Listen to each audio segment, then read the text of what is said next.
Libur panjang segera berakhir. Banyak dari warga kota Palembang memanfaatkan momen-momen tersebut untuk berkumpul bersama keluarga dan orang-orang terdekat dengan mengunjungi tempat-tempat rekreasi. Salah satunya rumah ibadah 5 agama yang berada di Komplek Jakabaring Sports City. Rumah ibadah yang dibangun untuk menyambut perhelatan Asian Games 2018 lalu ramai diserbu warga kota Palembang untuk sekedar mengabadikan dengan ponsel ataupun hanya melepas lelah setelah seharian berkeliling di Komplek JSC.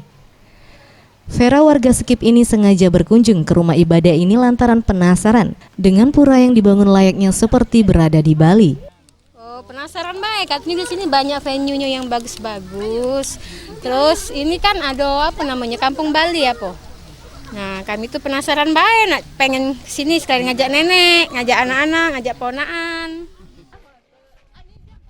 Hal senada diungkapkan warga KM12 ini. Nia mengatakan, dirinya bersama keluarga mengunjungi venue-venue yang berada di JSC ini hanya untuk menghabiskan masa liburan. Selain bersih, di JSC pun banyak wahana-wahana yang membuat anak-anak betah berlama-lama. Karena tempatnya bagus, terus bersih, anak juga suka sini, luas.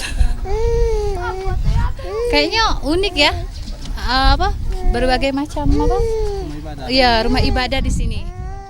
Tim Liputan, Sriwijaya TV.